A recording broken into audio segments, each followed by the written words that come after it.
Are you starting out with your career from scratch, or maybe you're thinking about a career sea change, so to speak? If so, in this vlog I'm going to share some important considerations to really think about on your path of choosing a new career. There are so many different options out there, and it's important to think about these considerations when picking something that you're going to do for maybe a number of years, maybe a number of decades, maybe for the rest of your working life. So hope you get something out of it.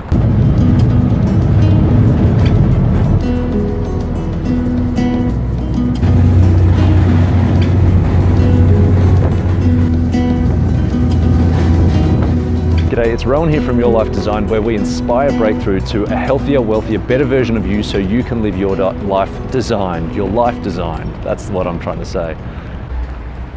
Now, obviously working on something you enjoy and something you're passionate about and something that connects with you is one of the most important aspects. But think about some of these slightly more logistical considerations. The first is, can you work while you're injured? Some bodies are more prone to being injured than others, and some careers or some jobs are more prone to injuring you. So thinking about a dancer that I know about, her career was totally put on hold when she had a slipped disc. Or tradesmen that I know. You don't see all that many 55-year-old tradesmen out there because it's hard on the body, and as you get older it becomes harder and harder on the body. You see plenty of 25-year-old tradies out there, but you don't see many 50-year-old tradies out there because by the time they're getting to their 30s and 40s, their body is just packing it in on them. It's laboursome hard work. So can you do whatever job you're thinking about if you're injured?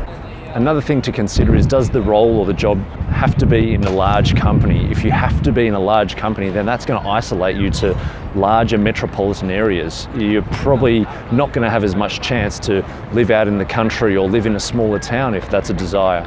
On that same thread of travel, is the industry that you're thinking of getting into internationally transferable? You know, if you have aspirations to go and live abroad, then are you pigeonholing yourself by getting into a certain industry that's not really transferable overseas?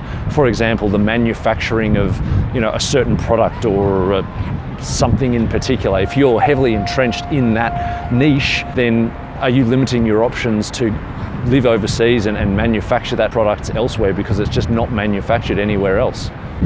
Fourth is, can you fly solo?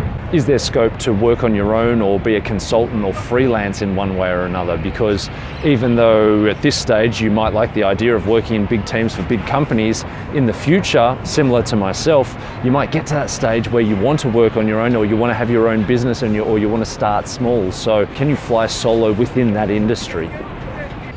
Something that I've really noticed and appreciated in being a structural engineer is that by having my brain as my main tool of trade, I'm not relying on a ute full of tools or a van full of materials or anything that I need to install or anything like that. It makes it a lot easier to travel. For anyone who has the aspiration of working with their laptop on the beach, that's going to be really hard with a ute full of tools. And also physical presence. Physical presence is kind of similar to tools and materials.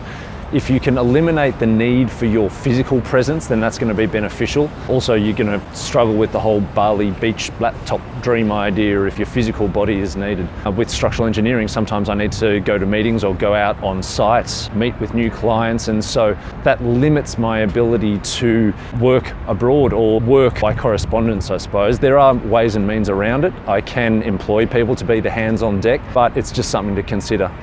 And what about automation? Automation, I love that word. It is such a powerful word in the business world. Now, whatever field you're thinking of getting into, is automation a possibility? Are there ways and means to make more money from whatever you're thinking of doing by putting in automatic processes? Are you able to take advantage of this digital world we live in and implement systems and processes so that it's done automatically?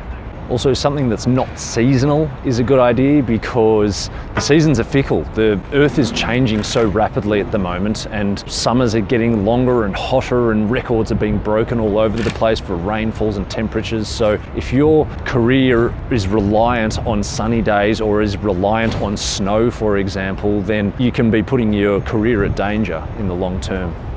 Now, these considerations have come from many times where I've thought to myself, geez, I'm glad I do what I do, or conversely, geez, I wish I had known that before I started. If you have anything to add beyond the content in this video, then please add it in the comments below. Your comments may be super beneficial to other people, so please join in the conversation. Share your experience, share your thoughts, share your knowledge, come on.